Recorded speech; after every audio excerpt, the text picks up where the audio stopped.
إن الحمد لله نحمده ونستعينه ونؤمن به ونتوكل عليه ونعوذ بالله من شرور أنفسنا ومن سيئات أعمالنا من يهده الله فلا مضل له ومن يضلله فلا هادي له ونشهد أن لا إله إلا الله وحده لا شريك له ونشهد أن محمدا عبده ورسوله أرسله بالهدى ودين الحق ليظهره على الدين كله وكفى بالله شهيدا اللهم صل على محمد وعلى آل محمد كما صليت على إبراهيم وعلى آل إبراهيم وبارك على محمد وعلى آل محمد كما باركت على إبراهيم وعلى آل إبراهيم إنك حميد مجيد أما بعد فإن خير الكلام كلام الله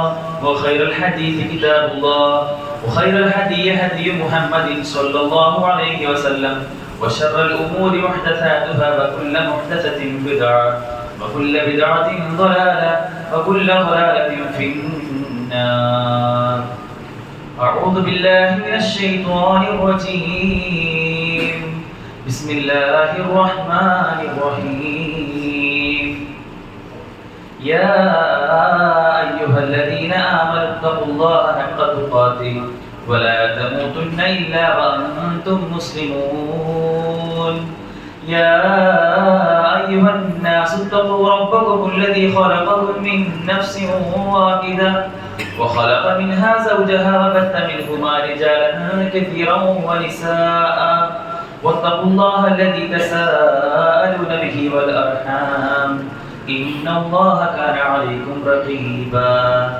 يا أيها الذين آمنوا اتقوا الله وقولوا قولا سديدا يصلح لكم أعمالكم ويغفر لكم ذنوبكم ومن يطع الله ورسوله فقد فاز فوزا عظيما لقد كان لكم في رسول الله أسوة حسنة لمن كان يرجو الله واليوم الآخر وذكر الله كثيرا സ്നേഹം നിറഞ്ഞ സത്യവിശ്വാസികളെ വിശ്വാസിനികളെ സർവലോകരക്ഷിതാവും സർവ അനുഗ്രഹങ്ങളുടെയും ദാതാവുമായ അള്ളാഹുവിന്റെ വിധിവിലക്കുകൾ ജീവിതത്തിന്റെ മിക്ക മേഖലകളിലും കാത്തു സൂക്ഷിച്ച് ജീവിക്കണമെന്ന് ആമുഖമായി എന്നെയും നിങ്ങൾ ഓരോരുത്തരെയും ഉപദേശിക്കുകയാണ്, തത്വ കൊണ്ട് വസീയത്ത് ചെയ്യുകയാണ്. അത്തരത്തിൽ അള്ളാഹുവിന്റെ വിധികൾക്കനുസരിച്ച് അവരെ കീഴൊതുങ്ങി ജീവിക്കുന്ന നല്ലവരായ മുത്തഖീങ്ങളിൽ അള്ളാഹു നമ്മെ ഏവരെയും ഉൾപ്പെടുത്തി അനുഗ്രഹിക്കുമാറാകട്ടെ. സഹോദരങ്ങളെ, ജീവിതത്തിൽ ഒരുപാട് പേരോട് സ്നേഹവും ഇഷ്ടവും കടപ്പാടും ഒക്കെ ഉള്ള ആളുകളാണ് ഞാനും നിങ്ങളൊക്കെ.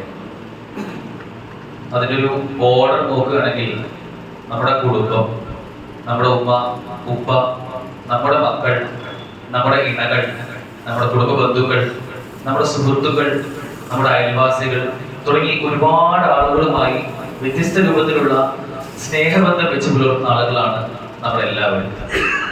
ഈ സ്നേഹബന്ധത്തിൽ പെട്ടെന്ന് നമുക്ക് മനസ്സിലാവുന്ന ഒരു ഉദാഹരണം പറയുകയാണെങ്കിൽ, ആർക്കെങ്കിലും എന്തെങ്കിലും ഒരു ചെറിയ പ്രയാസം സംഭവിക്കുകയാണെങ്കിൽ, നിലവിൽ മുന്നോട്ട് പോയിക്കൊണ്ടിരിക്കുന്ന ജീവിതത്തിന്റെ ആ ഒരു ഓട്ടത്തിൽ ചെറിയ ചില താളപ്പിഴവുകൾ സംഭവിക്കുകയാണെങ്കിൽ, ആരെങ്കിലും ഒരു രോഗം ബാധിച്ചു, എന്തെങ്കിലും ഒരു പ്രയാസമുണ്ടായി, ശാരീരികമായ എന്തെങ്കിലും അസ്വാസ്ഥ്യം ഉണ്ടായി, പെട്ടെന്ന് ഹോസ്പിറ്റലിൽ കൊണ്ട് അഡ്മിറ്റ് ആക്കേണ്ടി വന്നു, ഒട്ടും നമ്മൾ പ്രതീക്ഷിക്കാത്ത ഒരു സമയത്ത് ഒരു ആശുപത്രി വാസം എന്നത് നമുക്ക് ഉൾക്കൊള്ളാൻ കഴിയില്ല. അതും നമ്മൾ ഏറെ ഇഷ്ടപ്പെടുന്ന നമ്മുടെ ഉപ്പയോ ഉമ്മയോ നമ്മുടെ മക്കളോ ഇണതുണകളോ ആരെങ്കിലും ആലോചിച്ച് നോക്കൂ.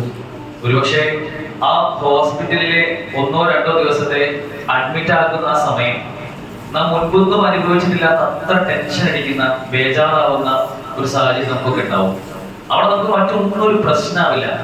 ആ ഹോസ്പിറ്റലിൽ നമുക്ക് ഉണ്ടാവുന്ന അസൗകര്യങ്ങൾ ഒരുപക്ഷെ നമ്മുടെ വീട്ടിൽ സുഖശീതളമായി വളരെ സന്തോഷകരമായി ജീവിച്ചിരുന്ന സാഹചര്യമായിരിക്കില്ല ആ ഹോസ്പിറ്റലിൽ നമുക്ക് ഉണ്ടാവുക. അവിടെ കാത്തിരിക്കാൻ കുറച്ച് ആളുകൾക്ക് ഇരിക്കാനുള്ള കസേര മാത്രമേ ഉണ്ടാവുള്ളൂ. അവിടെ നമ്മൾ കാത്തിരിക്കേണ്ടി വരും. രാത്രി ഉറങ്ങാൻ നമ്മുടെ വീട്ടിൽ കിടക്കുന്നത് പോലെയുള്ള പതിഞ്ഞ മെത്ത നമുക്ക് അവിടെ ഉണ്ടാവില്ല. ഒരു പായൊക്കെ അടുത്ത് കടയിൽ പോയി വാങ്ങി വന്ന് അവിടെ നിരത്തി വിരിച്ച് കിടക്കേണ്ട അവസ്ഥ നമുക്ക് ഉണ്ടാവും. പക്ഷെ അതൊന്നും നമുക്കൊരു പ്രശ്നമേ ആവാറില്ല. കാരണം നമുക്ക് ഏറ്റവും വേണ്ടപ്പെട്ട, നമ്മൾ അത്രയധികം സ്നേഹിക്കുന്ന ആളുകളാണ് ആ ഹോസ്പിറ്റലിൽ അഡ്മിറ്റ് ആയിരിക്കുന്നത്. അവർക്ക് വേണ്ടി എന്തും ചെയ്യാൻ നമ്മൾ തയ്യാറാണ്. സഹോദരങ്ങളോട് ആലോചിച്ച് നോക്കൂ, ഇങ്ങനെ നമ്മൾ അത്രയധികം ടെൻഷൻ അടിക്കുന്ന, ബേജാറാവുന്ന, നമ്മൾ ഇഷ്ടപ്പെടുന്ന ആളുകൾക്ക് വേണ്ടി എന്തും ത്യജിക്കാൻ തയ്യാറായിട്ടുള്ള ഒരു മാനസികാവസ്ഥ ഈ ഭൂമിയിൽ നമുക്ക് കൊണ്ടുവരുന്നുണ്ടെങ്കിൽ നാളെ പരലോക ജീവിതത്തിന് വേണ്ടി നമ്മൾ സ്നേഹിക്കണം എന്ന് നമ്മളോട് കൽപ്പനയുള്ള, നിങ്ങളെക്കാളേറെ സ്നേഹിക്കണം എന്ന് പറഞ്ഞിട്ടുണ്ടെങ്കിൽ മനസ്സിലാക്കണം, നമ്മുടെ സ്വന്തം കൂടപ്പിറപ്പുകൾക്ക് എന്തെങ്കിലും പ്രയാസം അനുഭവിക്കുമ്പോഴാണ് നമ്മൾ ഇത്രയധികം ടെൻഷൻ അടിക്കുന്നത്. എന്നാൽ അവരെക്കാളും ഏറെ നിങ്ങളുടെ സ്വന്തത്തെക്കാളും ഏറെ സ്നേഹിക്കണം എന്ന് പറഞ്ഞ പ്രവാചകൻ സല്ലല്ലാഹു അലൈഹി വസല്ലം. ആ പ്രവാചകനോടുള്ള സ്നേഹത്തിന്റെ വിഷയത്തിൽ എവിടെയോ ചില ഏറ്റക്കുറച്ചിലുകൾ നമുക്ക് സംഭവിച്ചിട്ടുണ്ടോ എന്ന് നാം സ്വയം ചോദിച്ചു നോക്കേണ്ടതുണ്ട്. വളരെ ബോധപൂർവമാണ് ഏറ്റക്കുറച്ചിൽ ഞാൻ പറഞ്ഞിട്ടുള്ളത്. ചിലത് ഏറിയും ഉണ്ടാവും, ചിലത് കുറഞ്ഞും ഉണ്ടാവും. ഒരിക്കലും ഈ രണ്ട് ഗണത്തിലും നമ്മൾ ആരുമില്ല എന്നുള്ള കാര്യം നമ്മൾ സ്വയം ഓർപ്പിക്കേണ്ടതുണ്ട്. ഒരുപക്ഷെ വിശുദ്ധ ഖുർആനിൽ ഒരുപാട് ആയത്തുകളും സ്വഹീഹായ ഒരുപാട് ഹദീസുകളും നമുക്ക് ഈ വിഷയത്തിൽ കാണാൻ കഴിയും. ലാ യുമിനു അഹദുകും ഹത്താ അകൂന അഹബ്ബ ഇലൈഹി മിൻ വാലിദിഹി വവലദിഹി വന്നാസി അജ്മഈൻ. സ്വന്തം പിതാവിനെയും മക്കളെയും മുഴുവൻ ജനങ്ങളെക്കാളും എന്നെ ഇഷ്ടപ്പെടുന്നത് വരെ, പ്രവാചകൻ സല്ലല്ലാഹു അലൈഹി വസല്ലമയെ ഇഷ്ടപ്പെടുന്നത് വരെ നിങ്ങളിൽ ഒരാളുടെയും വിശ്വാസം, ഈമാൻ അത് പൂർത്തിയാവുകയില്ല എന്ന് നമുക്ക് എല്ലാവർക്കും അറിയാവുന്നതാണ്. പക്ഷെ നമ്മുടെ ഇഷ്ടത്തിലോ നമ്മുടെ ആ സ്നേഹത്തിലോ ആ ഇത്തിബാഴിലോ എന്തൊക്കെയോ ചെറിയ മാറ്റങ്ങൾ കുറച്ചു കാലമായി സംഭവിച്ചു പോയിട്ടുണ്ടോ എന്ന് നമ്മൾ സ്വയം ആലോചിച്ച് നോക്കേണ്ടതുണ്ട്. അന്നബിയു ഔലാ ബിൽ മുഅ്മിനീന മിൻ അൻഫുസിഹിം. സൂറത്തുൽ അഹ്സാബിലെ 6-ാമത്തെ വചനത്തിൽ ഖുർആനിൽ കാണാൻ സാധിക്കും, പ്രവാചകൻ സല്ലല്ലാഹു അലൈഹി വസല്ലം നിങ്ങൾക്ക് നിങ്ങളുടെ സ്വന്തം ദേഹത്തേക്കാൾ ബന്ധപ്പെട്ട, അത്രയധികം ഇഴയെടുപ്പമുള്ള ബന്ധമുള്ള ആളാകുന്നു എന്നുള്ളതാണ്. നമ്മളെ സ്നേഹിക്കുന്നതിനേക്കാൾ ഏറെ നമ്മുടെ ജീവിതത്തിൽ എന്തെങ്കിലും പ്രയാസം ഉണ്ടാവുമ്പോൾ നമ്മൾ അത് അനുഭവിക്കാൻ തയ്യാറാവുന്നതിനേക്കാളേറെ പ്രയാസങ്ങളും ത്യാഗങ്ങളും ഒരുപക്ഷെ പ്രവാചകൻ സല്ലല്ലാഹു അലൈഹി വസല്ലമയുടെ സ്നേഹത്തിന്റെ വിഷയത്തിൽ നമുക്ക് ഉണ്ടാവണം എന്നുള്ളതാണ്.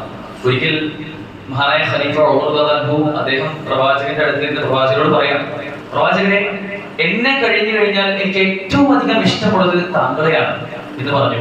ഇതുവരെ പ്രവാചകൻ കുറച്ചു നേരം മൗനമായിരുന്നു. ശേഷം കൊടുത്ത മറുപടി, ഉമർ, താങ്കളുടെ ഈമാൻ പൂർത്തിയായിട്ടില്ല എന്നുള്ളതാണ്. ഉമർ ചിന്തിച്ചു, എന്നെ കഴിഞ്ഞാൽ ഏറ്റവും സ്നേഹമുള്ളത് പ്രവാചകനെ എന്നാണ് പറഞ്ഞിട്ടുള്ളത്. അദ്ദേഹം തിരുത്തി പറഞ്ഞു, പ്രവാചകനെ, ഞാൻ ഒരിക്കലും അങ്ങനെ ഉദ്ദേശിച്ച് പറഞ്ഞതല്ല, എനിക്ക് എന്നെക്കാളും വേറെ റസൂലെ താങ്കളെയാണ് ഇഷ്ടം എന്ന് പറഞ്ഞപ്പോൾ പ്രവാചകൻ ഇപ്പോൾ ഇത് ഈമാൻ പൂർത്തിയായിട്ടുണ്ട് എന്ന് അദ്ദേഹത്തോട് പറഞ്ഞു കൊടുക്കുകയാണ്. അതുകൊണ്ട് നമ്മളെക്കാൾ ഏറെ ജീവിതത്തിന്റെ ഏതേത് മേഖലകളിലും നാം സ്നേഹിക്കേണ്ട, പിന്തുടരേണ്ട ആ നമ്മുടെ മുത്ത് മുഹമ്മദ് സല്ലല്ലാഹു അലൈഹി വസല്ലം പ്രവാചകനെ ഐഹികവും പാരത്രികവും മതപരവുമായ എല്ലാ തുറകളിലും നമുക്ക് ഉത്തമമായ മാതൃകയാണ് പ്രവാചകൻ സല്ലല്ലാഹു അലൈഹി വസല്ലം നമുക്കുള്ളത്. വിശുദ്ധ ഖുർആനിൽ ഇവിടെ ആമുഖത്തിൽ ഓതി വെച്ച ആയത്തിൽ പറയുന്നത് പോലെ, ലഖദ് കാന ലകും ഫീ റസൂലില്ലാഹി ഉസ്വത്തുൻ ഹസന ലിമൻ കാന യർജുല്ലാഹ വൽ യൗമൽ ആഖിർ വദക്കറല്ലാഹ കതീറാ. നിങ്ങൾക്ക് ലഖദ് കാന ലകും ഫീ റസൂലില്ലാഹ്, നിങ്ങൾക്ക് അല്ലാഹുവിന്റെ റസൂലിൽ എന്തുണ്ട്? ഉസ്വത്തുൻ ഹസന, ഏറ്റവും ഉത്തമമായ നല്ലതായ മാതൃക പ്രവാചകൻ സല്ലല്ലാഹു അലൈഹി വസല്ലം നിങ്ങൾക്ക് ഉണ്ട് എന്നതാണ്. ലിമൻ കാന യർജുല്ലാഹ വൽ യൗമൽ ആഖിറ വദക്കറല്ലാഹ കതീറാ. ഇത് ആർക്കാണുള്ളത്? നിങ്ങൾ എന്ന് പറഞ്ഞത് വിവക്ഷയോട് പറയുന്നത് കാന യർജുല്ലാഹ വൽ യൗമൽ ആഖിറ, അവർ അല്ലാഹുവിനെയും അന്ത്യനാളിനെയും പ്രതീക്ഷിച്ച് ഭയപ്പെട്ടുകൊണ്ടിരിക്കുകയും വദക്കറല്ലാഹ കതീറ, അല്ലാഹുവിനെ ധാരാളമായി അവർ പ്രകീർത്തിക്കുകയും ചെയ്യുന്ന അത്തരം ആളുകൾക്ക് നമ്മളെല്ലാവരും അങ്ങനെ ആവണമെന്ന് ആഗ്രഹിക്കുന്ന ആളുകളാണ്. അള്ളാഹു മാത്രം വിശ്വസിക്കുന്ന, പരലോകത്തിൽ ലോകം വരാനുണ്ട് എന്ന് വിശ്വസിക്കുന്ന, അള്ളാഹുവിനെ ധാരാളമായി നമ്മുടെ നമസ്കാരത്തിലൂടെയും ജുമാകളിലൂടെയും ഒക്കെ നമ്മൾ പ്രകീർത്തിച്ചുകൊണ്ടേയിരിക്കുന്ന ആ കൂട്ടത്തിൽ ഉൾപ്പെടണമെന്ന് ആഗ്രഹിക്കുന്ന ആളുകളാണ് ഞാൻ നിങ്ങളൊക്കെ. ഈ കൂട്ടത്തിലുള്ള ആളുകൾക്ക് ഉണ്ടാവേണ്ട ഏറ്റവും പ്രധാനപ്പെട്ട ഒരു ഗുണമായിട്ട് പറയുന്നത് അവർക്ക് പ്രവാചകൻ സല്ലല്ലാഹു അലൈഹി വസല്ലം ഉസ്വത്തുൽ ഹസന, നല്ലതായ മാതൃകയുണ്ട് എന്നുള്ളതാണ്. ഒരു വ്യക്തിയുടെ ജീവിതത്തിന്റെ തുടക്കം മുതൽ ഒടുക്കം വരെ A to Z കാര്യങ്ങളിലും മാതൃകയായിക്കൊണ്ട് ഒരു ജീവിതം തന്നെ ജീവിച്ച് നമുക്ക് കാണിച്ചു തന്ന ആ മഹത്തായ വ്യക്തിത്വം. അതിൽ ഒരുപാട് കൽപ്പനകളുണ്ട്, വിരോധങ്ങളുണ്ട്, സ്നേഹമുണ്ട്, കാർക്കശ്യമുണ്ട്. പല അനുവാദങ്ങളുമുണ്ട്, പല വിലക്കുകളുമുണ്ട്. നന്മയുണ്ട്, തിന്മകളുണ്ട്, പലതും നമുക്ക് പഠിപ്പിച്ചു തന്നിട്ടുണ്ട്. ഹറാമുകൾ ഏതാണ്, ഹലാലുകൾ ഏതാണ്, ഇങ്ങനെ തുടങ്ങി ഒരു രാജ്യത്തിന്റെ ഏറ്റവും ഉത്തുംഗതയിൽ ഇരിക്കുന്ന ആ രാജ്യത്തിന്റെ ഭരണാധികാരി ശ്രദ്ധിക്കേണ്ട വിഷയങ്ങൾ മുതൽ ഏറ്റവും സാധാരണക്കാരനായ പൗരന്മാരായ നമ്മളടങ്ങുന്ന സാധാരണക്കാർ ബാത്റൂമിലേക്ക് കയറുമ്പോൾ ഏത് കാലം വെച്ച് കയറണമെന്ന് പോലും പ്രവാചകൻ സ്വല്ലല്ലാഹു അലൈഹി വസല്ലമയുടെ ജീവിതത്തിൽ നമുക്ക് മാതൃകയുണ്ടെങ്കിൽ നമുക്ക് ഒരുപാട് കാര്യങ്ങൾ തിരിച്ചറിയാനുണ്ട്. പ്രവാചകൻ സ്വല്ലല്ലാഹു അലൈഹി വസല്ലം ഈ രൂപത്തിൽ നമ്മൾ പ്രവാചകനെ സ്നേഹിക്കുമ്പോഴാണ് നമ്മുടെ ഈമാനിന്റെ മാധുര്യം, നമ്മൾ ഹലാവത്തുൽ ഈമാൻ നമ്മൾ തിരിച്ചറിയുക എന്നൊരു ഹദീസിൽ കാണാൻ സാധിക്കും. 3 കാര്യങ്ങളാണ് ഹലാവത്തുൽ ഈമാൻ. ഈമാൻ ആസ്വദിക്കണമെങ്കിൽ നമ്മുടെ ഈ ഒരു വിശ്വാസം ഉണ്ടല്ലോ, നമ്മൾ ചെയ്യുന്ന ഓരോ കർമ്മങ്ങളിലും നമുക്ക് അതിന്റെ പ്രേരകമാകുന്ന ഈ ഒരു ഈമാൻ അത് ആസ്വദിക്കണമെന്നുണ്ടെങ്കിൽ 3 കാര്യങ്ങൾ വേണമെന്ന് പറഞ്ഞാൽ, ഒന്ന് പ്രവാചകൻ പറഞ്ഞത് അൻയകൂനല്ലാഹ വറസൂലുഹു അഹബ്ബ ഇലൈഹി മിമ്മാ സിവാഹുമാ, മറ്റെന്തിനേക്കാളും പ്രവാചകൻ പ്രിയങ്കരനാവുക എന്നുള്ളതാണ് അതിന്റെ ഏറ്റവും പ്രധാനപ്പെട്ട കാര്യം. നമ്മളതൊക്കെ കേൾക്കുമ്പോൾ ചിന്തിക്കുന്നുണ്ടാവും, നമുക്കും അങ്ങനെയൊക്കെ തന്നെയല്ലേ? പ്രവാചകനെ കഴിഞ്ഞിട്ടുള്ളൂ നമുക്ക് മറ്റെന്തുമുള്ളത്. പ്രവാചകന്റെ കൽപ്പനകളെല്ലാം നമ്മൾ ശിരസാ വഹിച്ച് ആത്മാർത്ഥമായി ഏറ്റു നടക്കുന്ന ആളുകളാണ്. പക്ഷെ നമ്മുടെ ചിന്താഗതികളിൽ എന്തെങ്കിലും ചില മാറ്റങ്ങൾ ഈ വിഷയത്തിൽ ഇവിടെ പറയപ്പെടുന്നതുമായി ബന്ധപ്പെട്ട കാര്യങ്ങളിൽ സംഭവിക്കുന്നുണ്ടോ എന്ന് നമ്മൾ സ്വയം വിമർശിക്കേണ്ടതുണ്ട്. പ്രവാചകൻ സ്വല്ലല്ലാഹു അലൈഹി വസല്ലം ജീവിതത്തെ അടുത്തറിഞ്ഞുകൊണ്ട് അത് അതുപോലെ പ്രാവർത്തികമാക്കിയ ഒരു ഉത്തമ സമുദായമാണ് സ്വഹാബത്ത് എന്നുള്ളത്. ഒരുപാട് വലിയ മാതൃകകൾ സ്വഹാബിമാരുടെ ജീവിതത്തിൽ നമുക്കുണ്ട്. ത്യാഗപൂർണമായ തങ്ങളുടെ ജീവിതം തന്നെ ഈ ദീനിനും അതിന്റെ ദഅവത്തിനും പ്രചാരണത്തിനും പ്രവാചകന്റെ മാതൃകകൾ പിൻപറ്റുന്നതിനും മാറ്റിവെച്ച ഒരുപാടധികം സ്വഹാബത്ത്. അബൂബക്കർ റളിയല്ലാഹു അൻഹു പറയുന്നത്, അദ്ദേഹം ഹിജ്റയുടെ വേളയിൽ പ്രവാചകരോടൊപ്പം ആദ്യമായി ഹിജ്റ പോകുന്ന വ്യക്തിയാണ്. ആദ്യമായി ഇസ്ലാം സ്വീകരിച്ച വ്യക്തി കൂടിയാണ് അബൂബക്കർ റളിയല്ലാഹു അൻഹു. അദ്ദേഹം ഹിജ്റ പോകുമ്പോൾ ശത്രുക്കൾ എങ്ങാനും പ്രവാചകനെ കാണുമോ, പ്രവാചകനെ ആക്രമിക്കുമോ എന്ന ഭയത്താൽ നടന്നുകൊണ്ടിരിക്കുമ്പോൾ പ്രവാചകന്റെ 4 ഭാഗവും അദ്ദേഹം ചുറ്റി നടക്കാറുള്ളത്. നേരെ നടക്കുന്നതിന് പകരം പ്രവാചകന്റെ 4 ഭാഗവും ഇടയ്ക്കിടയ്ക്ക് അദ്ദേഹം വലം വെച്ചുകൊണ്ടാണ് നടക്കാറുള്ളത് എന്നുള്ളത്. അത്രത്തോളം തനിക്ക് എന്ത് സംഭവിച്ചാലും കുഴപ്പമില്ല, നമ്മുടെ റസൂലിനെ ഒരിക്കലും ബാധിക്കാൻ പാടില്ല എന്ന വികാരമായിരുന്നു അവർക്കുണ്ടായിരുന്നത്. അലി റളിയല്ലാഹു അൻഹു ചരിത്രം നമ്മൾ വായിച്ചിട്ടുണ്ടാവും. പ്രവാചകൻ ഹിജ്റ പോകുമ്പോൾ പ്രവാചകനായിക്കൊണ്ട് അവിടെ ശത്രുക്കൾ കബളിപ്പിക്കാൻ വേണ്ടി അവിടെ ആ കിടപ്പറയിൽ കിടന്നത്. അവർ എന്തായാലും അറിയാം ഈ ശത്രുക്കൾ അവരെ കാണുമെന്നും തിരിച്ചറിയുമെന്നും ഒരുപക്ഷെ വധിച്ചേക്കാമെന്നും പോലും ഭയമുള്ള സമയത്ത് പോലും അവിടെ ആ കിടപ്പറയിൽ കടക്കാൻ അവർക്ക് പ്രചോദനമായിട്ടുള്ളത് ആ റസൂലിനോടുള്ള സ്നേഹമാണ്. തൊലഹാറുകളുടെ ചരിത്രം പറയുന്നത്, ഉഹുദ് യുദ്ധത്തിന്റെ സമയത്ത് സ്വന്തം ജീവൻ പണയം വെച്ച് പ്രവാചകൻ സ്വല്ലല്ലാഹു അലൈഹി വസല്ലം രക്ഷിച്ച വ്യക്തിയാണ് തൊലഹാറുകൾ. ഈ യുദ്ധത്തിന്റെ സമയത്ത് അദ്ദേഹത്തിന് 80-ൽ പരം വെട്ടുകൾ സ്വന്തം ശരീരത്തിൽ ഉണ്ടായിട്ടുണ്ട് എന്നുള്ളതാണ്. എന്നിട്ടും അദ്ദേഹം ആ യുദ്ധത്തിനെ ജീവിച്ചു പോവാണ്. ഇസ്ലാം പരാജയം നേരിട്ട ഒരു യുദ്ധമായിരുന്നു ഉഹദ്. ആ ഉഹദ് യുദ്ധത്തിൽ 80-ൽ പരം വെട്ട് പ്രവാചകനെ സംരക്ഷിക്കുന്നതിലൂടെ അദ്ദേഹത്തിന് ലഭിച്ചിട്ടുണ്ടെങ്കിൽ അതൊന്നും ആർക്കൊരു പ്രശ്നമേ ആയിരുന്നില്ല. ഇനി ഹബ്ബാബ് എന്ന ചരിത്രം പറയുന്നുണ്ട്. ഹബ്ബാബ് റളിയല്ലാഹു അൻഹു ഒരുപാട് ത്യാഗം അനുഭവിച്ച വ്യക്തിയാണ്. ഒരിക്കൽ സ്വഹാബിമാരെല്ലാവരും കൂടിയിരിക്കുന്ന സമയത്ത് ഉമർ റളിയല്ലാഹു അൻഹു ചോദിക്കുകയാണ്, ആദ്യകാല സ്വഹാബിമാരിൽ ആരൊക്കെയാണ് ഇവിടെ ഉള്ളത്? അവർ ഞങ്ങൾക്ക് കുറച്ച് കാര്യങ്ങൾ പറഞ്ഞു തന്നാലും ഞങ്ങളുടെ ഈമാൻ വർദ്ധിക്കാനാണ് എന്ന് എല്ലാവർക്കും വേണ്ടി ഉമർ റളിയല്ലാഹു അൻഹു ചോദിക്കുകയാണ്. അപ്പൊ ഹബ്ബാബ് റളിയല്ലാഹു അൻഹു മുന്നോട്ട് കടന്നു വരികയാണ്. ഒരുപാട് നിർബന്ധിച്ചപ്പോഴാണ് അദ്ദേഹം പുറത്തു വരുന്നത്. അദ്ദേഹം പറയുന്നത്, അദ്ദേഹം നേരെ നിവർന്ന് നിൽക്കുമ്പോൾ അദ്ദേഹത്തിന്റെ മുകളിൽ ഒരു ഷോൾ ഉണ്ട്, ഒരു പുതപ്പുണ്ട്. ആ പുതപ്പിന്റെ ബാക്കിലാകെ മാറ്റി നോക്കിയപ്പോൾ അദ്ദേഹത്തിന്റെ മുതുക് ഭാഗത്തായി 2 കുഴികളാണ് കാണാൻ കഴിഞ്ഞത്. ഇതെന്താണ് ഹബ്ബാബ് ഈ കുഴികൾ എന്ന് ചോദിച്ചപ്പോൾ അദ്ദേഹം പറഞ്ഞ മറുപടി ഉണ്ട്, എനിക്ക് ഇസ്ലാം സ്വീകരിക്കുന്ന സമയത്ത് എന്റെ യജമാനൻ ഒരു കൊല്ലപ്പണിക്കാരനായിരുന്നു. അദ്ദേഹത്തിന് തീരെ ഇഷ്ടമുണ്ടായിരുന്നില്ല ഇസ്ലാം സ്വീകരിച്ചതും പ്രവാചകനെ അനുധാവനം ചെയ്യുന്നത് പറഞ്ഞപ്പോൾ അദ്ദേഹം ഈ കൊല്ലപ്പണിക്കാരനായ വ്യക്തി അദ്ദേഹത്തിന്റെ ചൂളയിലുള്ള ആ കല്ല് അത് കത്തിച്ചുകൊണ്ട് അത് തിളയ്ക്കുമാറ് എന്റെ പുറത്തു കൊണ്ടു വെക്കുകയും അങ്ങനെ ആ മുതുകിലുള്ള മാംസം ഉരുക്കി ഒലിച്ചത് കൊണ്ടാണ് ഈ രൂപത്തിലുള്ള 2 കുഴികൾ ഉണ്ടായിരുന്നതാണ്. സഹോദരങ്ങൾ, ഇങ്ങനെയുള്ള ഒരുപാട് ത്യാഗങ്ങൾ അനുഭവിച്ചവരാണ് നമ്മുടെയൊക്കെ മുൻഗാമികൾ. എന്തിനു വേണ്ടിയിട്ടായിരുന്നു ത്യാഗങ്ങൾ? ഈ ഇസ്ലാമിന്റെ നമ്മൾ ഇന്ന് അനുഭവിക്കുന്ന, ആസ്വദിക്കുന്ന, നമ്മൾ ഇതിന്റെ ഒരു മധുരം നുകർന്നുകൊണ്ടിരിക്കുന്ന ഈ ഇസ്ലാം നമുക്ക് ഈ രൂപത്തിൽ ഇവിടെ സംസ്ഥാപിപ്പിക്കാൻ അതിനുവേണ്ടി പ്രചരിപ്പിച്ച പരിശ്രമിച്ച ആളുകളായിരുന്നു അവർ. പ്രവാചകൻ സ്വല്ലല്ലാഹു അലൈഹി വസല്ലം ഏറ്റവും കൃത്യമായി ഒരു നിലയ്ക്ക് പോലും അനുസരണക്കേട് കാണിക്കാതെ പ്രവാചകനെ ഏറ്റെടുത്തുകൊണ്ട്, പ്രവാചകനെ സംരക്ഷിച്ചുകൊണ്ട്, പ്രവാചകനെ അത്രയധികം പിൻപറ്റിക്കൊണ്ട് ജീവിച്ച ആളുകളായിരുന്നു ഈ സ്വഹാബത്ത് എന്നുള്ളത്. അതുകൊണ്ട് തന്നെയാണ് അവർ ഇത്രയധികം ത്യാഗങ്ങൾ അനുഭവിച്ചത്. നമ്മളിപ്പോൾ അവരെ സ്മരിക്കുന്നതും അവർക്ക് വേണ്ടി ഇപ്പോൾ നമ്മൾ ഓരോ പ്രസംഗങ്ങളിലും പ്രഭാഷണങ്ങളിലും ഒക്കെ ഈ സ്വഹാബത്തിനെ ഓർക്കുന്നുണ്ടെങ്കിൽ അവർ അത്രത്തോളം പ്രവാചകൻ സല്ലല്ലാഹു അലൈഹി വസല്ലമയെ സ്നേഹിച്ചിട്ടുണ്ടെന്നതാണ്. എന്നാൽ പ്രവാചക സ്നേഹത്തിന്റെ കാര്യത്തിൽ രണ്ട് വിഷയത്തിൽ നമ്മൾ അടങ്ങുന്ന വിശ്വാസികൾ അജ്ഞതയിലാണ് എന്നുള്ളതാണ്. പലപ്പോഴും അറിവില്ലാത്ത രണ്ട് വിഷയങ്ങളുണ്ട്. ഒന്ന്, പ്രവാചകൻ സല്ലല്ലാഹു അലൈഹി വസല്ലമയെ സ്നേഹിക്കേണ്ടതിന്റെ ആഴം എത്രത്തോളമാണ് എന്നുള്ളതാണ്. രണ്ടാമത്തെ വിഷയം റസൂലിനെ എങ്ങനെ സ്നേഹിക്കണം എന്നതുമാണ്. ഒന്നാമത്തെ കാര്യം നമ്മൾ പറഞ്ഞു, പ്രവാചകനെ സ്നേഹിക്കേണ്ടതിന്റെ ആഴം നമുക്ക് ബോധ്യപ്പെടുത്തി തരുന്നത് ഇത്തരത്തിലുള്ള സ്വഹാബിമാരുടെ ജീവിതങ്ങളാണ്. സൂറത്ത് തൗബയിൽ പറയുന്നത്, നിങ്ങളുടെ പിതാക്കളാവട്ടെ, സന്താനങ്ങളാവട്ടെ, സഹോദരങ്ങളാവട്ടെ, ഇണകളാവട്ടെ, കുടുംബക്കാരാവട്ടെ, നിങ്ങളുടെ ധനമാവട്ടെ, നിങ്ങൾക്ക് നഷ്ടം സംഭവിക്കുമെന്ന് നിങ്ങൾ ഭയപ്പെടുന്ന നിങ്ങളുടെ കച്ചവടമാവട്ടെ, നിങ്ങളുടെ വീടാവട്ടെ, ഇങ്ങനെ തുടങ്ങി 8 കാര്യങ്ങൾ ലിസ്റ്റ് ചെയ്തുകൊണ്ട് സൂറത്ത് തൗബയിൽ പറയുന്നത് ഇതിനേക്കാളെല്ലാം മുൻഗണന നിങ്ങൾ പ്രവാചകൻ സല്ലല്ലാഹു അലൈഹി വസല്ലം കൊടുക്കണം എന്നുള്ളതാണ്. ഇവിടെ പറയപ്പെട്ടതുപോലെ അത്രത്തോളം ആഴത്തിൽ, അത്രത്തോളം അളവ് കൂടുതലുള്ള വർദ്ധിപ്പിച്ച തോതിൽ നമുക്ക് പ്രവാചകനോടുള്ള സ്നേഹം ഉണ്ടോ എന്ന് നമ്മൾ ചോദിച്ചു നോക്കേണ്ടതുണ്ട്. രണ്ടാമത്തെ വിഷയം, മുസ്ലിം സമുദായത്തിന് പിഴവ് സംഭവിച്ചിട്ടുള്ളത് റസൂലിനോടുള്ള സ്നേഹത്തിന്റെ പേരിൽ അതെങ്ങനെ സ്നേഹിക്കണമെന്ന് അറിയാത്ത, അല്ലെങ്കിൽ ആരെല്ലാമോ നയിക്കുന്ന ആ രൂപത്തിലുള്ള ഒഴുക്കനുസരിച്ച് ഇപ്പോഴത്തെ പൗരോഹിത്യം എങ്ങനെയാണോ പ്രവാചകനെ സ്നേഹിക്കാൻ കൽപ്പിക്കുന്നത് അതനുസരിച്ച് പ്രവാചകനെ സ്നേഹിക്കുന്ന പ്രവാചകന്റെ ജന്മദിനം വരുന്നുണ്ട്, അത് ബിദ്അത്താണെന്ന് പോലും തിരിച്ചറിയാതെ, അതിന് പുത്തനാചാരമാണെന്ന് പോലും അറിയാതെ ആ പൗരോഹിത്യം പറയുന്ന അനുസരിച്ച് അങ്ങനെ പോയി കഴിഞ്ഞാൽ ഒരുപാടധികം ആളുകളെയും കാണാൻ സാധിക്കും. എന്തൊരു വൈരുദ്ധ്യമാണ് ഇത് രണ്ടും തമ്മിൽ.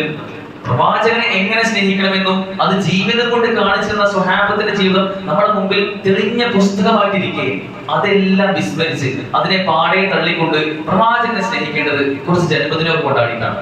പ്രവാചകന് വേണ്ട, പ്രവാചകൻ പറഞ്ഞ കാര്യങ്ങളൊക്കെ ജീവിതത്തിൽ ഉൾപ്പെടുത്തുക എന്നതിനപ്പുറം പ്രവാചകനെ സ്നേഹിക്കേണ്ടത് കുറെ മധുരം വിതരണം ചെയ്തുകൊണ്ടാണ്, കുറെ മൗലിക പാരായണം ചെയ്തുകൊണ്ടാണ് എന്നെല്ലാം ചിന്തിക്കുന്ന നിഷ്കളങ്കരായ സാധുക്കളായ ഒരുപാട് ആളുകൾ, അവർ നമ്മൾ കുറ്റം പറയാൻ പാടില്ല. കാരണം ആരെല്ലാമോ നയിച്ചുകൊണ്ടിരിക്കുന്ന ആ തെറ്റായ പാതയിൽ പാവങ്ങൾ പോയിക്കൊണ്ടിരിക്കുകയാണ്. നമുക്ക് വലിയ ഉത്തരവാദിത്തങ്ങളുണ്ട്.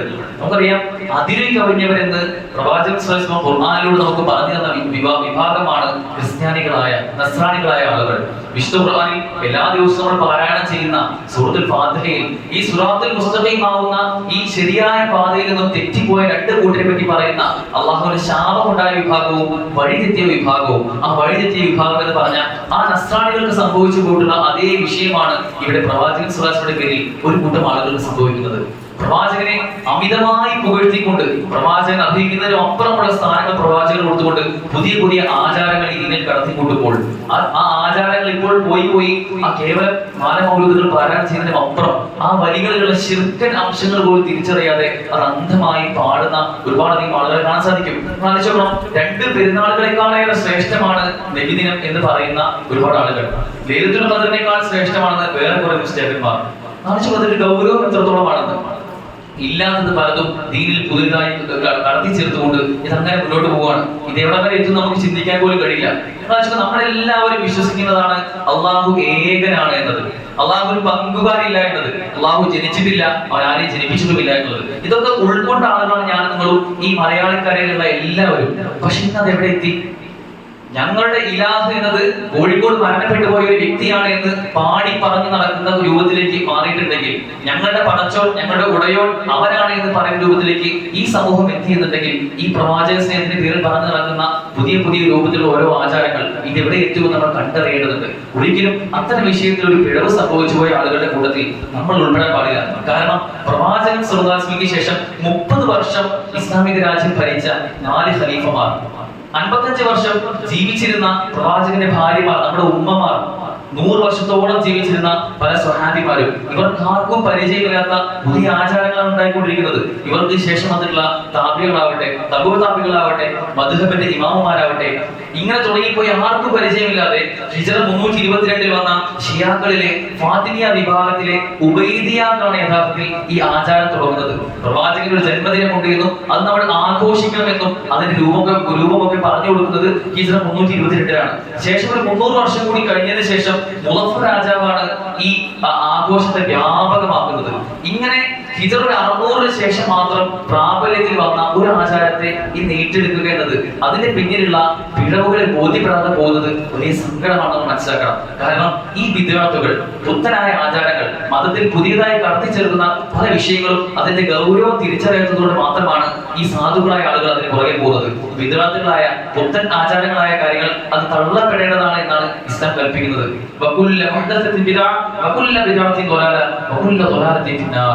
ഇത്തരം മുഹ്ദസാത്തുകളായ പുതിയതായ കാര്യങ്ങളൊക്കെ അത് വിദ്യാർത്ഥികളാണ്. ഈ വിദ്യാർത്ഥികളൊക്കെ ദ്വലാലത്താണ്, വഴികേടാണ്. ഈ ദ്വലാലത്തെല്ലാം നരകത്തിലേക്കാണ് എന്ന് നമ്മൾ ആവർത്തിച്ച് പറയാറുണ്ട്. ഓരോ ഖുതുബയുടെ തുടക്കത്തിൽ പോലും നമ്മൾ പറയാറുള്ള വാചകമാണ്. ഹൗദുൽ കൗസർ അവർക്ക് തടയപ്പെടുന്നതാണ് വിദഗ്ധ ചെയ്യുന്ന ആളുകൾക്ക്. അതുപോലെ ആ വിദഗ്ധ ചെയ്യുന്ന ആളുകൾ അവർ എതിർക്കുന്നത് അള്ളാഹുവിനെയും റസൂലിനെയും ആണ് എന്നാണ്. അതുപോലെ തന്നെ ഈ വിദ്യാർത്ഥികളിൽ ശിർക്കൻ വരികൾ വരുന്നത് നമ്മുടെ വിശ്വാസത്തെ, നമ്മുടെ ഈമാനിനെ പോലും ബാധിക്കുന്നു, തകർത്ത് കളയുന്നു എന്നുള്ളതാണ്.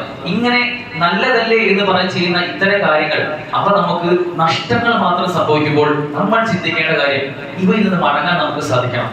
അള്ളാഹു റസൂലും ആ റസൂലിനെ എങ്ങനെ സ്നേഹിക്കണമെന്ന് നമ്മൾ പഠിപ്പിച്ചിട്ടുണ്ടോ ആ പഠിപ്പിച്ച് അതിൽ നിൽക്കാൻ, അതിൽ ഒരിക്കലും ഏറ്റവും കുറച്ചുകൾ നമുക്ക് സംഭവിക്കാതിരിക്കാനുള്ള ജാഗ്രത നമുക്ക് ഉണ്ടാവണം. നമുക്ക് ചെയ്യാനുള്ള കാര്യങ്ങൾ നമ്മളാരും സ്വഹാബിമാരല്ല. ഞാൻ നിങ്ങളൊക്കെ ഹിജറ എത്രയോ വർഷങ്ങൾക്ക് ശേഷം 1400 വർഷങ്ങൾക്ക് ശേഷം ജീവിച്ചുകൊണ്ടിരിക്കുന്ന വ്യക്തികളാണ്. പ്രവാചകനെ നേരിട്ട് കാണാനോ പ്രവാചകന്റെ കൽപ്പനകൾ നേരിട്ട് അറിയാനോ നമുക്ക് സാധിച്ചിട്ടില്ല. പക്ഷെ പ്രവാചകൻ എന്ത് പറഞ്ഞുവോ അതെല്ലാം കൃത്യമായി രേഖപ്പെടുത്തി വെച്ച ഒരുപാട് വിവരണങ്ങൾ നമ്മുടെ മുമ്പിലുണ്ട്, ഒരുപാട് രേഖകൾ നമ്മുടെ മുമ്പിലുണ്ട്, കിതാബുകൾ നമ്മുടെ മുമ്പിലുണ്ട്. അതനുസരിച്ച് ജീവിതത്തെ ചിട്ടപ്പെടുത്താനാണ് നാം ശ്രമിക്കേണ്ടത്. ഒന്നാമതായി നമ്മൾ ചിന്തിക്കേണ്ടത് നമുക്ക് റസൂലിനെ പൂർണ്ണമായും വിശ്വസിക്കാനുള്ള ഒരു ത്വാഖത്ത് ഉണ്ടാവണമെന്നുള്ളതാണ്. പലപ്പോഴും പ്രവാചകൻ സ്വസ്ഥതയിൽ പറയാനുള്ളത് അത് ഹദീസല്ലേ, ഇത്രയധികം പ്രാധാന്യം കൊടുക്കേണ്ടതുണ്ടോ? അല്ലെങ്കിൽ സ്വഹീഹായ കുറേ ഹദീസുകളില്ലേ? അല്ലെങ്കിൽ ബുഖാരിക്ക് ഒരു മനുഷ്യനല്ലേ? ഇന്നൊക്കെ പറയുന്ന രൂപത്തിലേക്ക് നമ്മുടെയൊക്കെ നാട്ടിലെ ചർച്ചകൾ പോകുന്നുണ്ടെങ്കിൽ ഗൗരവത്തിൽ നമ്മൾ മനസ്സിലാക്കുക, സ്വഹീഹായ എല്ലാ ഹദീസുകളും നമുക്ക് ഉൾക്കൊള്ളേണ്ടതാണ്. ഇമാം ബുഖാരിയെ പറ്റിയൊക്കെ പല രൂപത്തിലുള്ള വിശ്വാസമായ പ്രശ്നങ്ങൾ പറയുന്ന ഒരുപാട് ആളുകൾ കാണാൻ സാധിക്കും. അവരൊക്കെ ഇസ്ലാമിന് വേണ്ടിയും ഇസ്ലാമികമായ ഈ രേഖകൾ ഒക്കെ സ്വരൂപിക്കാൻ വേണ്ടിയും അനുഭവിച്ച ത്യാഗങ്ങൾ. 14,000-ഓളം കിലോമീറ്ററാണ് ഇമാം ബുഖാരി തന്റെ 16-ാമത്തെ വയസ്സ് മുതൽ യാത്ര ചെയ്ത്. അന്നത്തെ യാത്ര അയച്ചു നോക്കണം. ഒരുപക്ഷെ ഇന്നത്തെ പോലെ വാഹനങ്ങളൊന്നും ഇല്ലാത്ത ഒരു കാലമായിരുന്നു അന്ന്. അന്ന് സ്വന്തം കാൽനടയായിക്കൊണ്ടും കഴുതപ്പുറത്തും കുതിരപ്പുറത്തും ഒക്കെയായി 14,000-ലധികം കിലോമീറ്റർ അദ്ദേഹം സഞ്ചരിച്ചു എന്ന് പറയുന്നത്. ഇത്തരം ആളുകളൊക്കെ പൂർണ്ണമായിട്ടും അവഗണിക്കുന്ന, സംസം വെള്ളം അതിനൊന്നും പുണ്യമേ ഇല്ല എന്നൊക്കെ പറയുന്ന രൂപത്തിലേക്ക് ഹദീസിനെ നിഷേധിക്കുന്ന ആളുകൾ എത്തിയിട്ടുണ്ടെങ്കിൽ നമ്മൾ ഗൗരവത്തിൽ തിരിച്ചറിയുക, സ്വഹീഹായ ഹദീസുകളെല്ലാം അത് വഹ്യാണ്. അല്ലാഹു സുബ്ഹാനഹു വ തആല പറഞ്ഞ് പഠിപ്പിക്കുന്നതിന്റെ അടിസ്ഥാനത്തിലാണ് പ്രവാചകൻ സ്വയം പറയുന്നത്. പ്രവാചകൻ ഒരിക്കലും തന്റേതായ ഒരു കാര്യം എടുത്തിടാറില്ല, തനിക്ക് തോന്നുന്ന ഒരു കാര്യം പറഞ്ഞു പോകാറില്ല. അതെല്ലാം വഹീന്റെ അടിസ്ഥാനത്തിലാണ് തിരിച്ചറിയുന്നത്. അതുകൊണ്ട് യാതൊരു മുൻവിധികളും ഇല്ലാതെ ആരെങ്കിലും പറഞ്ഞത് കേട്ടത് അതനുസരിച്ച് ജീവിതത്തെ കാണുക എന്നതല്ലാതെ നമുക്കൊരു മുൻവിധിയും ഇല്ലാതെ പ്രവാചകനെ പൂർണ്ണമായി വിശ്വസിക്കാൻ നമ്മൾ തയ്യാറാവേണ്ടതുണ്ട്. പ്രവാചകത്വത്തിലും മോചിസത്തുകളിലും കറാമത്തുകളിലും പ്രവാചകന്റെ സ്വഭാവപരമായ പ്രത്യേകതകളിലും നമ്മുടെ ഉമ്മമാരുടെ വിഷയത്തിലും സ്വഹാബിമാരുടെ വിഷയത്തിലും ഒക്കെ എങ്ങനെയാണ് നമ്മളോട് അവരെ സ്നേഹിക്കാനും ആദരിക്കാനും പഠിപ്പിച്ചത് അതുപോലെ അത് വിശ്വസിക്കാനും പ്രാവർത്തികമാക്കാനും നമുക്ക് ശ്രമിക്കേണ്ടതുണ്ട്. ഇസ്ലാം വിമർശകരിൽ നിന്നല്ല ഒരിക്കലും ഇസ്ലാമിനെ പഠിക്കേണ്ടത്. ഇസ്ലാം വിമർശകരായ ഒരുപാടധികം ആളുകളെ കാണാൻ സാധിക്കും. പ്രത്യേകിച്ച് യുക്തിവാദവും നിരീശ്വരവാദവും ഒക്കെ പറയുന്ന ഒട്ടനവധി ആളുകൾ. അവരിൽ നിന്നല്ല നാം ഒരിക്കലും ഇസ്ലാമിനെ പഠിക്കേണ്ടത്. ഒരുപക്ഷെ ചന്ദ്രൻ പിളർന്ന സംഭവം, ഇസ്രാവും മേറാജും, ഒട്ടക പ്രവാചകൻ സംസാരിച്ച കാര്യം, മരം പ്രവാചകനോട് സംസാരിച്ച കാര്യം, ഈന്തപ്പന പ്രവാചകന് തണലിട്ട് കൊടുത്ത കാര്യം, ഇതൊക്കെ ഒരുപക്ഷെ നമുക്ക് ആലോചിക്കുമ്പോൾ ഇതൊക്കെ നടക്കുന്ന കാര്യമാണോ, ഇതൊക്കെ വെറും കിട്ടുകതല്ലേ എന്നൊക്കെ പറയുന്ന ആളുകൾ കാണാൻ സാധിക്കും. പക്ഷേ ഇതെല്ലാം യാഥാർത്ഥ്യമാണ് എന്നും ഇത് നമുക്ക് പഠിപ്പിച്ചു തന്നത് അള്ളാഹുവാണ്, അള്ളാഹുവിന്റെ വഹീന്റെ അടിസ്ഥാനത്തിൽ പ്രവാചകനാണ് എന്നുള്ള ചിന്ത നമുക്കുണ്ടെങ്കിൽ ഒരിക്കലും നമ്മുടെ വിശ്വാസത്തിൽ ഒരു പിഴവ് സംഭവിക്കുകയില്ല. അതുകൊണ്ട് ഹദീസുകളെയും പ്രവാചകന്റെ കൽപ്പനകളെയും ആ രൂപത്തിൽ ഏറ്റെടുക്കാനുള്ള ഒരു പ്രകൃതം, ഒരു സ്വഭാവം നമുക്ക് ഉണ്ടാവേണ്ടതുണ്ട്. രണ്ടാമത്തെ ഒരു വിഷയം, വിശ്വസിച്ചതിന് ശേഷം അതിൽ യാതൊരു സംശയമോ നിഷേധമോ നമുക്ക് ഉണ്ടാവാൻ പാടില്ല എന്നുള്ളതാണ്. ഇസ്രാ മിഅ്റാജ് സംഭവത്തിന്റെ സമയത്ത് മക്കയിലെ മസ്ജിദുൽ ഹറമിൽ നിന്നും ഒരു രാത്രി കൊണ്ട് പ്രവാചകൻ സല്ലല്ലാഹു അലൈഹി വസല്ലം ഫലസ്തീനിലെ ബൈത്തുൽ മുഖദ്ദസിലേക്ക് രാത്രി യാത്ര ചെയ്തു എന്നും അതിനുശേഷം 7 ആകാശങ്ങൾ കടന്ന് സ്വർഗ്ഗ നരകങ്ങൾ കണ്ട് തിരിച്ച് മക്കയിലെ മസ്ജിദുൽ ഹറമിൽ എത്തി എന്നുമുള്ള ഒരു വാർത്ത. ഈ വാർത്ത അങ്ങനെ ഒരു പിറ്റേ ദിവസം രാവിലെ ആയപ്പോൾ അവിടെ അങ്ങനെ പരന്നുകൊണ്ടിരിക്കുകയാണ്. എല്ലാവരും പരസ്പരം പറഞ്ഞുകൊണ്ടിരിക്കുകയാണ്. പ്രവാചകനോട് ദേഷ്യമുള്ള ആളുകളൊക്കെ പറയുന്നത് ആ പ്രവാചകൻ മജ്നൂനാണ്, ഭ്രാന്തനാണ് എന്നത് അതിനുവേണ്ടി ഇതിലും വലിയ തെളിവ് വേറെ എന്താ വേണ്ടത്? ഒരു രാത്രി കൊണ്ട് ആകാശാരോഹണം നടത്തിയത്. ഇവിടുന്ന് ഫലസ്തീനിലുള്ള 400 നാഴികകൾ അകലെയുള്ള ഫലസ്തീനിലേക്ക് പോയി തിരിച്ചു മടങ്ങി വന്നു എന്നൊക്കെ പറയുന്നത് എത്രത്തോളം വിഡിത്തമാണ് എന്നെല്ലാം പറഞ്ഞ് പ്രവാചകനെ താറുമാറാക്കുന്ന, പ്രവാചകനെതിരെ ഒരുപാട് കള്ളത്തരങ്ങൾ പറയുന്ന ഒരു അവസരം കിട്ടിയതുപോലെ കുറേശ്ശികൾ അത് കൊണ്ടു നടക്കുകയാണ്. ഈ ഒരു വാർത്ത വന്ന് അവസാനം അബൂബക്കർ സിദ്ദീഖ് റളിയല്ലാഹുവിലേക്ക് എത്തുകയാണ്. അദ്ദേഹത്തോട് പറഞ്ഞു, പ്രവാചകൻ തന്നെ പറയുന്നുണ്ട്, രാത്രി അങ്ങോട്ട് പോയി ഇങ്ങോട്ട് പോയി തിരിച്ച് ഇത്രയും ദൂരം പോയി വന്നു എന്നൊക്കെ പറയുന്നത് കേൾക്കുന്നുണ്ട്. ഇപ്പോഴെങ്കിലും ആൾക്ക് മനസ്സിലായില്ലേ അദ്ദേഹം പറയുന്നതൊക്കെ നുണയാണ്, ശുദ്ധ അസംബന്ധമാണെന്ന് മനസ്സിലായിട്ടില്ലേ എന്ന് ചോദിക്കുമ്പോൾ അബൂബക്കർ ചോദിക്കുന്ന ചോദ്യമുണ്ട്, ഇത് റസൂൽ സല്ലല്ലാഹു അലൈഹി വസല്ലം പറഞ്ഞത് തന്നെയാണോ? അതേ എന്ന് പറഞ്ഞപ്പോൾ അദ്ദേഹം പറഞ്ഞ മറുപടി, ഞാൻ തീർച്ചയായും ഇത് സത്യസന്ധപ്പെടുത്തിയിരിക്കുന്നു. എനിക്ക് മറ്റൊന്നും അറിയേണ്ടതില്ല. ഇത് റസൂൽ പറഞ്ഞതാണോ മറ്റൊന്നും എനിക്ക് അറിയേണ്ടതില്ല. ഞാനത് പൂർണ്ണമായി സത്യസന്ധപ്പെടുത്തിയിരിക്കുന്നു എന്ന് പറഞ്ഞതിന് ശേഷമാണ് സിദ്ദീഖ് എന്നുള്ള പേര് അബൂബക്കർ റളിയല്ലാഹു അൻഹു ലഭിച്ചിട്ടുള്ളത്.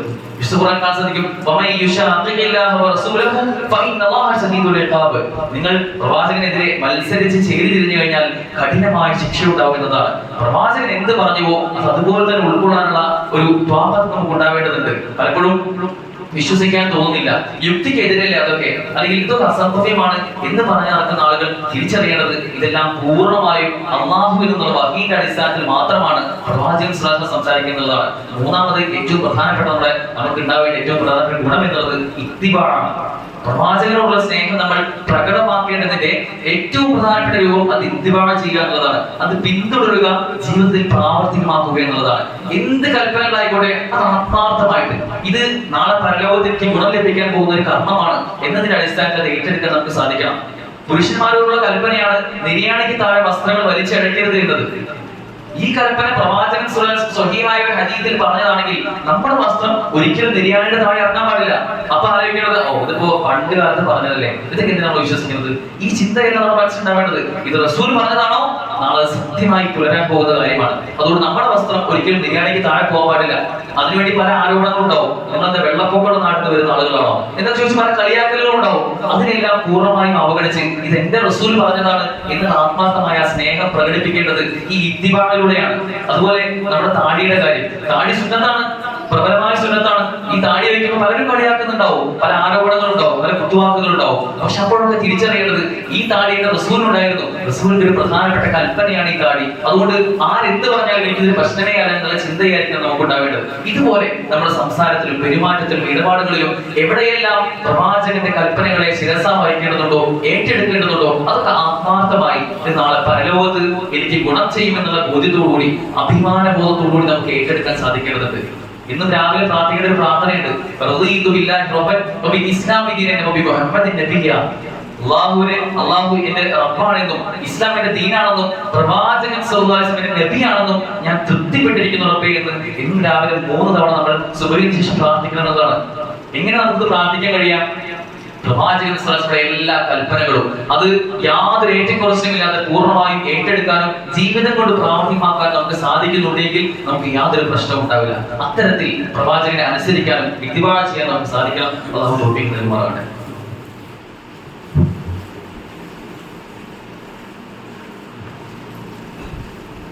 അൽഹംദുലില്ലാഹ് വസ്സലാത്തു വസ്സലാമു അലാ റസൂലില്ലാഹ് വഅലാ ആലിഹി വസഹ്ബിഹി അജ്മഈൻ. അമ്മാ ബഅദ്.